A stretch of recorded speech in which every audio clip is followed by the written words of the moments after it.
Yo, what's up guys? I'm here hitting you up with a new video. So today we are 1 week into the life cycle of solo leveling Arise and Early Access Canada. And I wanted to show you how far you can get, or how far actually I got during the first week of the game. So these are Sung Jin-woo stats. What I got so far for beginners. So I'm currently level 47 with these stat points. I realigned them. That's what I'm currently running. I might change it because I also want to test around with precision. Does it really help with the damage or not? I have an idea of how to figure that one out and what's the best balance for that. And when it comes to my skills, most of the skills I'm using the most right now are currently multi-strike. I don't know why this is not equipped. Multi-strike is what I use the most with death stance. These two I'm actually using the most right now, but I do not actually not really. Death stance, it really depends on what I'm doing, but I can recommend you guys for Jinwoo, Commander's Touch, the Absorption Relic or Rune. If you have that one, use it. This one is literally insanity, because if you play the way I do, you run out of mana quite fast. And this skill here, when the skill hits, the user recovers 3% of the mana points and 3% of the power gauge. And the skill hits quite often, like at least 10 times or something. You get a lot of your mana back. So with this skill equipped, you have a lot of damage and you don't run out of mana when you use it. And I talked about that one before. It has break and it has invincibility frames. And also right now I'm playing around with Mutilate because I got this rune up, Stroke of Lightning, which does some decent damage, and it has a 20% chance of ignoring 100% of the target's defense when it attacks. So I'm trying to play around with that and see how it works. By the way guys, I don't know if you noticed, but I figured something out, because it bothered me a lot when I saw these icons here with the arrow and the weapon here, and I looked through the tutorial and it was nowhere to be mentioned what it means. When you see this little icon, when it comes to Mutilate, for example, when you see skills with this icon, that means you can hold down the button to charge it. While this here with the weapon and the circle around it means it has a counterattack. This means this one has a counterattack. Here it says counterattack, and counterattack is what it does. So if you see this icon, okay, this one has a counter, this one you can charge up for starters. Then the next thing, I leveled up a little bit of the skills. It's not that much, but because, like, for example, I didn't actually level up multi-strike all the way to level 7. It's because I crafted runes, and by crafting runes it automatically leveled up. QTE is still level 4. I did increase my old skill because I did want to have more damage on that one. Those are currently my artifacts for Sung Jin-woo. Funnily enough, Sung Jin-woo is probably my weakest runed character right now, set-wise, because I just don't get the pieces I'm looking to get for him. The accessory I have for him, but this one, I will talk about the accessories in a separate video. What sets are good and what you should focus the most in this game. So I think I do it differently now. I do want to show you the progression, so I'm not covering hunters immediately right now, but while doing the other stuff. So currently I'm at chapter 15. I didn't start chapter 15 yet. To complete chapter 15 you need to be level 51. I don't know if I will unlock something once I complete 51, if we get a different content or whatever else mechanic. Not quite sure yet. With the hard mode, I got up to chapter 8. I also have to revisit a lot of these chapters to just get all the star ratings, but I do not hyper-focus that right now, because once you progress, it will make your life easier going back. For the Anchor missions, I got Kasakan Forest up to tier 8 and can farm that, but I do not farm these two dungeons. I also do not recommend farming these two. If you can farm Cerberus and Arachnid, because this is where it's at. Here you get level 55 equipment, here you only get level 35 equipment, and it really shows with main stats and substats the amount you can get. So for Cerberus, which is recommended to use water, I can farm level 5 tier 5 dungeon consistently right now and have a chance of getting gold pieces. Tier 6 right now is not doable, but tier 5 is doable for me with my team. I cannot show you right now because I don't have a key, so we cannot enter. It's quite stupid in my opinion that we cannot just look at the teams, but I can show you in either we'll show it now or we'll do a dungeon.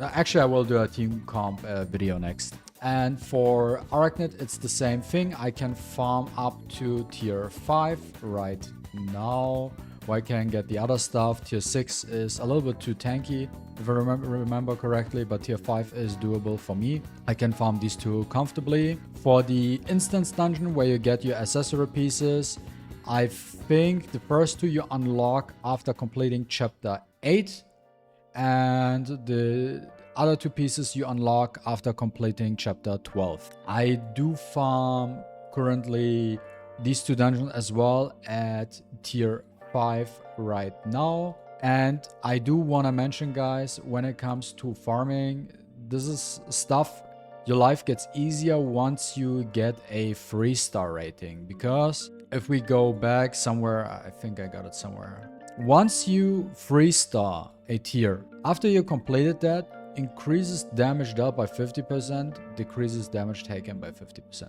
So first of all, it will make you run faster, and also if you were able to comfortably do it manually, I do believe after you 3-star a dungeon, you can then start autoing it, because this is your daily grind. This is the daily grind you're doing in the game. And at some point you're like, okay, just for dungeon farming, for instance dungeon, and maybe for Anchor, you don't want to do it manually the whole time because it's a little bit then too repetitive. So you want to lay your phone down to the side, for example, and have an easier time while doing other stuff, right?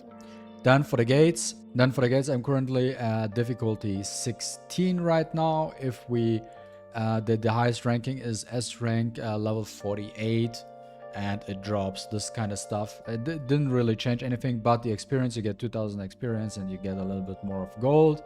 I realized with these dungeons, to be honest, I think everything with an A rank and up is worth doing. It really doesn't matter if it's purple, blue, yellow, even though special gates are good because you get more gold from them. But the higher the dungeon ranking, the better the rewards. For the Battle of Trials, I didn't push too far yet. I stopped midway. I completed up to floor 21. 22 is open right now, and for the hunters, I think I'm still at floor 20. I didn't try it yet. I did it like a couple of days ago. Failed, but I should be able to beat it now, but didn't during that time. This time attack Battlefield of Time, which is seasonal, is actually important because once you get the coins here, the resources, this might be potentially the best shop. This is legit one of the most important content, because here you can get 5 tickets, for the black cards, for the Raider banner, you get the Traces of Shadow. 100, if you have 2000, that means you can get your summons, the fragments, everything you need for your shadows. You get free hunter tickets, what you need to craft your hunter weapons. But you definitely want to make sure to do this to get these coins. I got up to tier 4. I didn't do tier 5 yet. No, I tried tier 5, but it's not beatable. I think legit only one person on my division, not server, but division beat it, and barely, because that thing has 240k. I tried it once, no chance at all.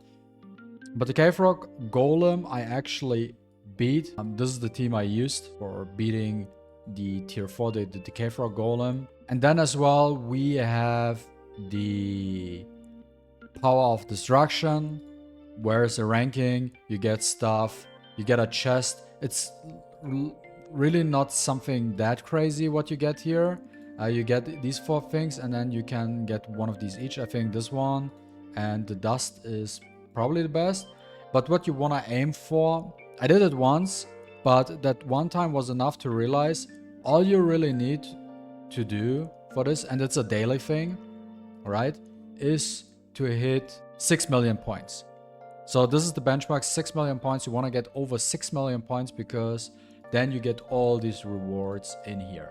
So this is the one thing you want to do on a daily base and get over 6 million, so you get everything in here. Then for my army of shadows, I have Igris and I have this guy Blades, which is actually non-canon because Sung Jin Woo actually could not extract him. So this one is solo leveling a rise exclusive because Jinwoo doesn't have, actually didn't have this guy. For Igris, I leveled him up once. Otherwise, I could have had either tank or iron as well.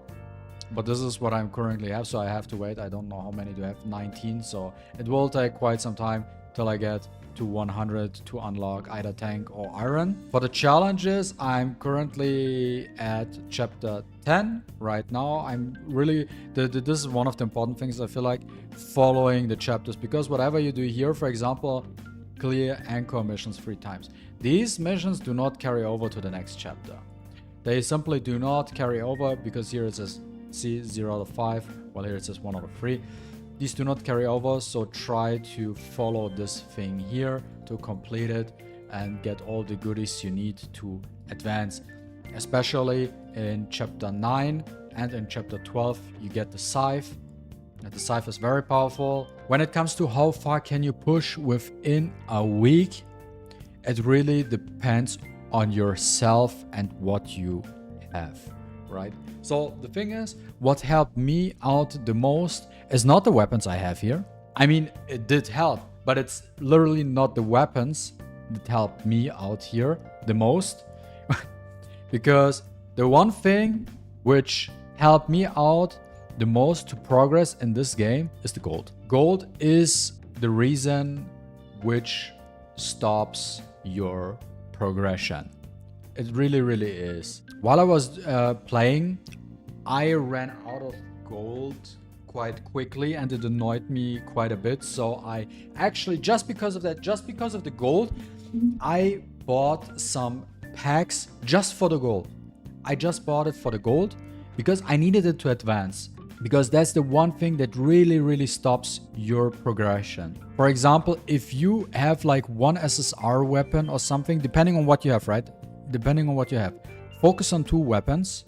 Really, you don't need all the SSR weapons. For example, I do have them. I was also very, very lucky. On my first day, I got 6 SSR pulls free to play. Day 1, within 150 pulls. I got 6 SSR. It's crazy.